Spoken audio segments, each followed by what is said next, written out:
Hello everybody, and welcome back to Shadowrun Dragonfall, where we are going to talk to Paul. It seems that Amsel has assembled the team in your absence. They stand in a group around the old display that you had Malit deliver. On their faces you can see excitement and apprehension, curiosity and dread. Kira, have you procured a DVD reader? I have. It's right here. Good. This should only take me a moment. Amsel disappears behind the ancient display. After a few minutes of fiddling with its battered inputs, he reappears, a satisfied look on his face. Everything appears to be functional. The disc should be ready to play. Well, don't keep us in suspense. Stop the damn thing already. Kira went to the trouble of fetching everything. Let her do the honors. Amsel steps back, clearing a path for you to access the antique machine. Lovely. You were nowhere near that, but okay. A soft whirring sound fills the air as the ancient DVD player spins the disc up to speed. The scratched LCD display comes to life, and a menu fills the screen. Play track 1. The screen goes black, and a cheerful digital chiming sound spills out of the display's speakers. A crackle of static fills the air, coupled with a shrill electronic whine. After a few moments, the display goes live, and a disheveled-looking man appears on the screen. His eyes glitter with excitement. Timestamp on the screen is 2034-09-15. Hermie, I think we found her. After all this time, Fürschwinch. I knew that she wasn't dead. His speech is jittery. You can hear the urgency in his voice. She survived the Dragonfall. Just as I've always said. I knew it, and I was right. The screen explodes into static, and the electronic whine in the background sharpens into a needle-like pulse of high-pitched sound. Somewhere in the background, Dante lets out a low whimper. The screen clears, and the excited face is closer to the screen than it was before. The words spill out of him in a breathless tide. Taking a team into the socks to retrieve her. The radiation be damned. We'll take appropriate precautions, of course, but we must go. Hear me, I think the body may be nearby as well. Somehow she has survived for all this time. The screen explodes into static again, then clears. The figure flickers across the screen. May not be back for some time. Look after Mom, okay? I worry about her. And hear me, stay safe out there. I know that things are heating up in Berlin, and I know you. Student protests, civil uprising, you'll be in the middle of it, I'm sure. Just stay safe, alright? And I'll do my best to do the same. But I don't know what's going to happen when I step into the socks. SOX. But I do know one thing. If the Fire Wing is still a danger, I will put an end to her, once and for all. The display goes black, and the background whine fades away. A moment later, you find yourself deposited back at the menu screen. That's a lot of tracks. Okay, track 2. Late client, Green Winters. His elbows planted on the table that he's seated at, and his chin rests on his palm. The other hand is wrapped around a bottle of cheap whiskey. 2053, 12/25. Christmas Day, 20 years later, basically. I found the message Adrian left me all those years ago. Got it cleaned up as best I could. Strange hearing his voice again. Oh, okay. It's good to hear him, even if he did insist on calling me Hermie. Dr. Adrian Vauclair, hero of the people, the Dragon Slayer, my brother. He grimaces and rubs his eyes. Hard to believe it's been almost 20 years. Alright, so I'm gonna start recording these DVDs again, for me, for Adrian, for whoever might wind up watching them. Every time I do this, it winds up feeling like a waste of time, but I do keep doing it anyway, on the off chance that I'll find something important. If I stumble into a clue that leads me to my brother, I know that I'm gonna want it on film. I've been doing this for almost 20 years now, after all. No sense in quitting now. Christ, 20 years. All this time, still no leads. Even with all my contacts and my resources, it takes another long swallow of cheap liquor. Even with my legendary bullheadedness, I've made no progress at all. I haven't turned up a single goddamn thing. I want to hear something funny. The closest I've gotten to a clue was a rumour. Apparently, a team emerged from the SOX a while back. Nobody's clear on the data. But, and get this, supposedly they vanished without a trace. He appends the bottle, drains it, slams it back down to the table. His eyes are rimmed with red. Not much of a rumor considering. I already know that you're gone, big brother. I live with that every day. Leans forward and reaches for something off screen. The display goes black. A few seconds later, main menu returns. Grinding sound from DVD tray. Eager look on his face. 2054, 10, 12, almost a year later. Stumbled upon this archival footage of Fürschwind's original attack, months before the Dragonfall. Easy to forget how devastating it was. Adrian saved a lot of people by bringing her down. I've got the footage all queued up to play, starting it now, additional comments to follow. Slow whir of the DVD player shifts to a high-pitched whine. Distorted, wavering image blooms into being on screen. Timestamp in the upper right corner of the screen marks the date, July 6th, 2012. Ooh, 3 years ago. Wow. It's difficult to make out what you're seeing at first. The scene is dark and smoky. Ooh. And the telltale flashes of emergency vehicle lights flicker on the periphery of the screen. The camera pushes in, and you can make out two figures standing in a ruined landscape. All at once, the sound cuts in. Again, for those of you just joining us, we are coming to you live from Stolberg. A few hours ago, the dragon Fjordschwinge. God, this is everyone's gonna cringe so hard. I'm sorry. Launched an unprovoked attack on the sleepy Hars mountain town, and you can see the results behind me: fire, ashes, and blood. We are joined tonight by the survivor of this latest and most horrifying attack. The reporter turns to face a pale man standing behind him. Sir, I understand that you've been through a terrible ordeal. Thanks for taking the time to speak to us tonight. This camera switches focus to a middle-aged man with a haunted look in his eyes. He stammers out a reply. Yeah, of course. If you could, sir, could you please tell the people at home about your experience of the attack? It was horrible. Just pure chaos. So many people are dead. People I know. Roasted alive, trampled to death, trying to escape. My own house was burned to the ground during the attack. My family, we have nothing now. You all made it through the attack, though? Your wife, your kids? Yeah, we all made it, thank God. We rode out the attack in a small shelter, me, my wife, and our 2 daughters. The shelter, it protected us, but the heat was just unbearable. We couldn't have stayed in there much longer than we did. How long were you holed up in there? 3, maybe 4 hours? I don't know. We just stayed inside until the heat died down and the screaming stopped. And what happened after that? When it was over, when the air cooled down, the reporter nods and the man continues. We stepped outside. There was nothing left. Just smoldering wreckage, this dense cloud of black, oily smoke. The stench in the air. Ah, the smell. It smelled like roasted meat. There was a long pause. From the tortured look on his face, you can tell that the man is struggling to decide whether or not to continue speaking. Eventually, he does. My girls, they found what was left of their nanny outside. Her body, what was left of it, was slumped against the shelter door. I keep telling myself I couldn't hear her pounding to get in, but that's not true. I just couldn't bring myself to open the door. I couldn't risk my family like that. Not for her. Not for anyone. Thank you, sir, for taking the time to speak with us. Yeah. You heard it here. An absolutely chilling account of tonight's attack. Again, the town of Stolberg has been reduced to ash. Another victim of the fire wing. Stay with us for more up-to-the-minute reporting on Fjordschwinge's reign of terror. Green Winter's face reappears on the screen. Okay, it's time to take a new approach. Adrian's a complete dead end. That much is pretty clear by now. So I'm gonna do some digging on Fjordschwinge instead. Let's see where this goes. Okay, track 4. Ramps up to speed, filling the air with drill. Yeah, 2054, 1031. Well, that was a bust. Little progress on Fjordschwinge either. He shakes his head. I don't know. It's weird. The information is there. It's just wrong somehow. It's too well laid out, too simple. Real life is messy. This feels just a little too neat. That's not the only thing that's snagging me. I'm getting that tingly feeling all up and down the back of my neck again. Feels like I'm being tracked. I'm no Matrix hotshot like Clockwork or Schaefer, but I'm good enough to know when someone's on my scent.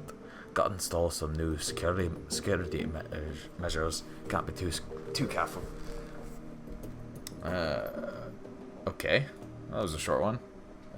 Seated at the computer off to his left is an enormous monitor. 2054, 1109, edge of panic. Christ, I'm getting too close to something. There's a trail of bodies and there have been disappearances. Gitterbox, Marcian, Peregrine, they've all disappeared within the past few months. Gitterbox just went AWOL yesterday, and they were all making the same sorts of inquiries about the fire wing that I've been. They're ghost stories spreading down on the Decker community. Stories about Deckers disappearing and then showing up later again, but wrong somehow. Scary stuff, and I'm starting to think that it's true. Blitz leans in to whisper to you. I don't know the stories he's talking about, Chief. I do know. Never really put much stock in them, but not until now.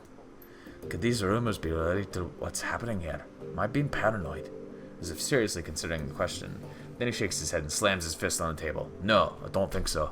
Something big is happening here, and I'm right in the middle of it. Iger cuts in. That's a bit of a leap.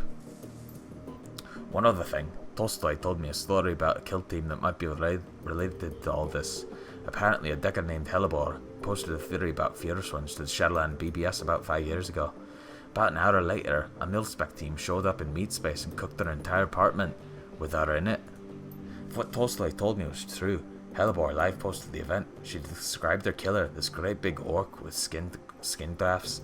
Then the whole thread disappeared, gone without a trace. Leap, Iger love. Sounds like he's on the right track to me. Wait. They're all changing. It's okay, they're all changing. Whatever. Cedes the point with a small nod. Winters pauses. Looks like he's working up to something. Finally, he speaks. Just gonna go ahead and say it. This has got to be Feuerswunsch. All of it. Adrian was right about her. She's still alive. She's out of the SOX. She's covering her tracks, working the shadows, preparing to rise again. And that means that I have to find you, Adrian, for everyone's sake. Thankfully, I've got a lead. For the first time in 2 decades, I've got a solid goddamn lead. I've backtracked all the Matrix nodes that Hellebore was looking into back before she got cooked. Whoever's been purging the Matrix didn't think about that. And I found that she's turned up. Stabs a few keys on his keyboard and an image expands to fill the screen of his monitor. Satellite photo of a rural landscape, annotated with GPS data. A set of map coordinates. So now I've got a target. A place to start digging. The Harfeld Manor. Wait, I've heard of that one, I think. Conveniently located on an isolated stretch of countryside, miles away from prying eyes. Matrix records indicate that some sort of data vault exists beneath these. Oh, right, that's where we were. That's where we were, right, at the first mission. So that's what I need to get into. And this is where we came in. Oh, right, okay, yeah, alright. Familiar image winks onto the monitor to Winters' left. Monica. I think I could tap Schaefer for this job. She's got the skills to bypass whatever security they've got running out there. She's gullible enough to take the job in the first place. I'll feed her some line about Flux State security. She'll eat it up with a spoon. I warned her. Winter's mouth parts into a broad grin. Time to put plans into motion. By this time tomorrow night, I should have the information that I need. And on the off chance that Schaefer gets taken out, well, that'll tell me something too. Can't make an omelette and all that until then. Okay. 6th track, a small video window appears. You recognize the scene in the window. You're looking at the tattered drapes and nicotine-stained wallpaper of Winter's hotel room at Das Kesselhaus, 2054 11 10. Blur motion, haggard form, lumbers into frame. Suspicions confirmed. Schaefer dead. Christ. Reaches his shaking hand off camera. The moment later, it returns clutching a cheap plastic drinking glass. He gulps something down, wipes his mouth with the back of his hand, and takes a deep breath. Okay. Back up. Slow down. Start from the beginning. Closes his eyes and makes a visible effort to calm himself. When he speaks again, his voice is steady. Got the call from my contact in the Crow's Bazaar. Schaefer killed on the estate run. Matrix security at the estate cooked the brain. Considering Schaefer's skill and experience, on-site ice must have been extreme, even by Berlin standards. Security of that kind costs money. Real money. Given the evidence uncovered so far, corporate involvement unlikely. Connection to the fighter wing too strong. So, let's come right out and say it. The dragon is what we're dealing with, and the smart money says that she's coming for me next. Well, I won't go down without a fight. I've still got my contacts, still got my connections, and the Flux State can be a hell of a weapon for a man who knows how to manipulate it. Takes another long pull from his glass, grimaces, and swallows. Time for me to make my play. Ghost stories, no. Missing deckers, no. I've got to jack into the Matrix and start pulling strings. The countermeasures that I installed earlier should be more than enough to keep me safe for the 20 minutes I'll be in there. Drains the rest of his glass and tosses it back over his shoulder. A moment later, you hear the dull clattering sound of hard plastic on linoleum. Schaefer's death was tragic. She was a staunch supporter of the F state, but still, all things considered, better her than me. Better her than me. He plugs the cable into his head and the screen cuts to static. And then he dies. If you're watching this, then I guess that they caught up to me. They will be after you too now. Whispers into your ear again, more harshly this time. What the hell is this? Why didn't you warn me about this before I came here? We didn't know. Not exactly. Not exactly. I didn't come here to get hunted by a dragon. I'm not even a part of this. You are now, whether you like it or not. So quiet down and stop bothering her.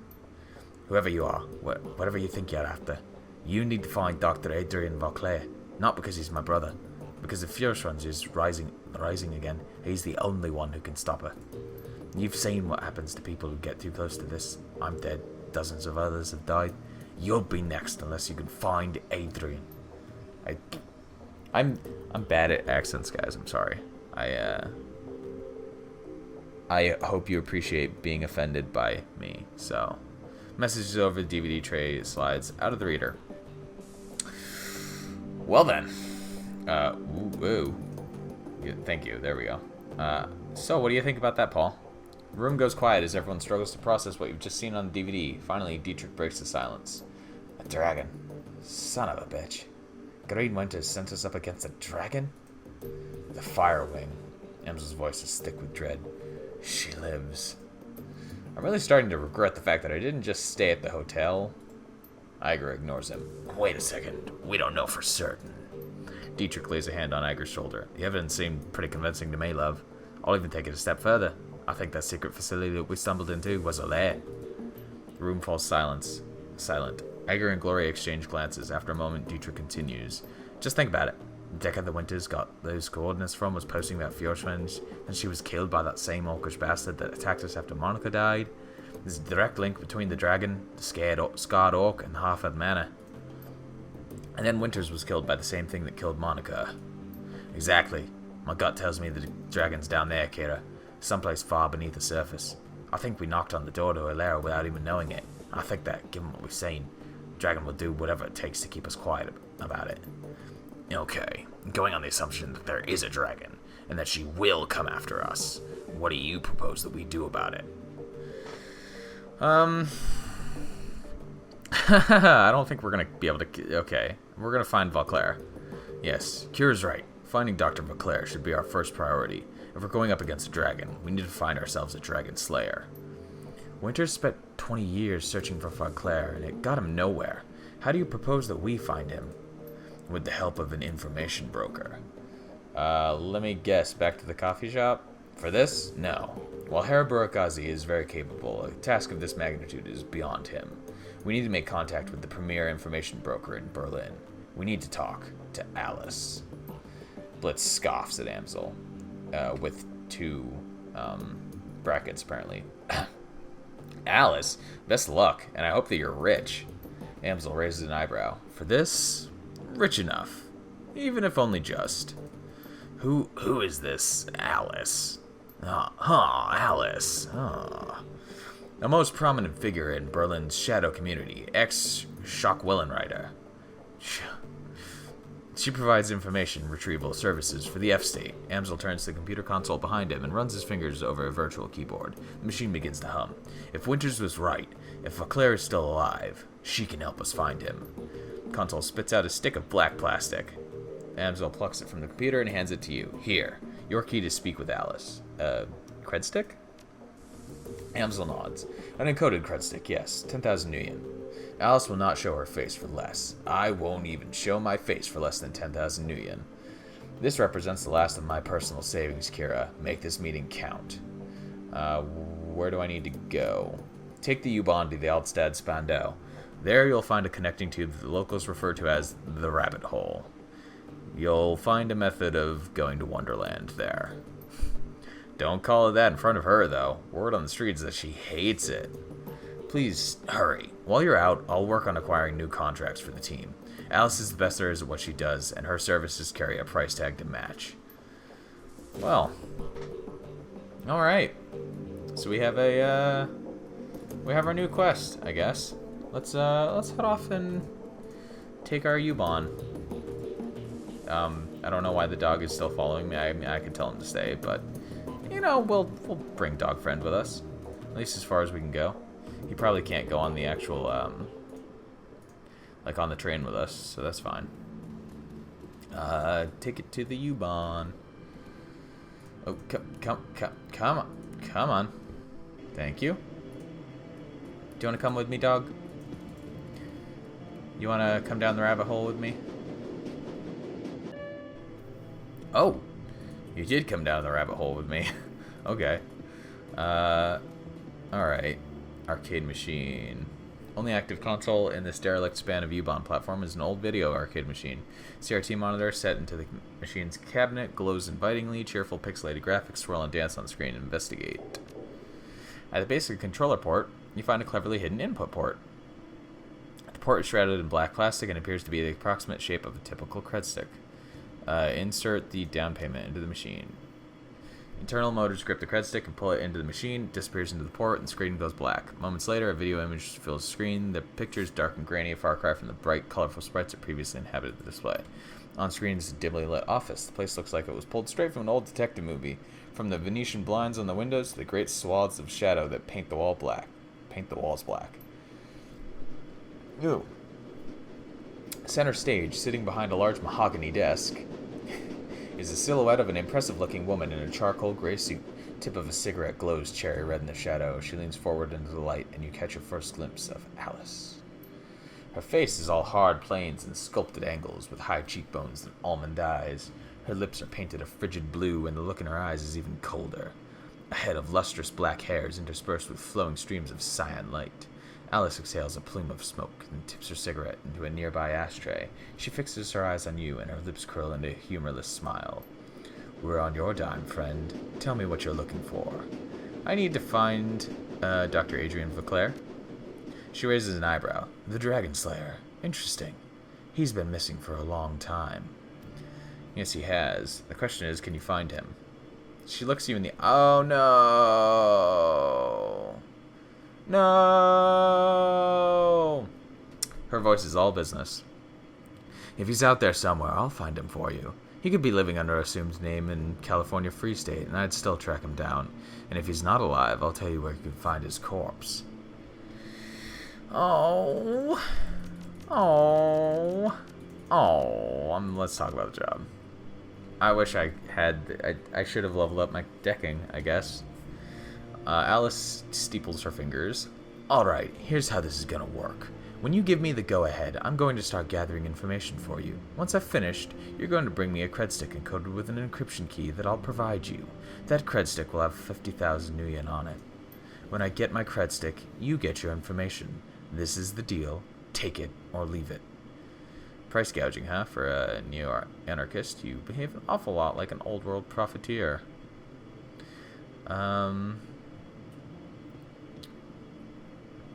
Yeah, do we want to challenge her? Or just, I mean, are we going to get the chance to... Sure, let's challenge her. Smiles at you sweetly. I wasn't aware that there was a difference between the two. In all seriousness, I'm charging you what the job is worth. Do you know how much work it takes to find a digital ghost? There's going to be wet work, breaking into government archives. Hell, I might even have to commission an expedition into the SOX. This is a serious undertaking, friend.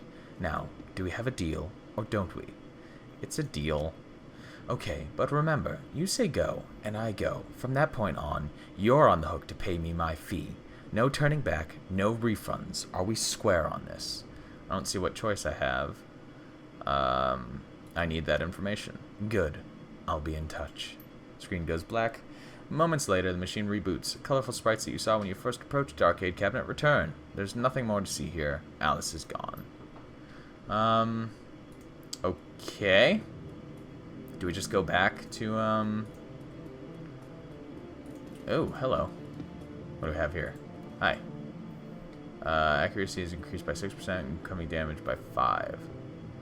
So we take more damage? I'm gonna send it to my stash, but I'm not sure, taking more damage is really that helpful. But hey, you never know. I mean,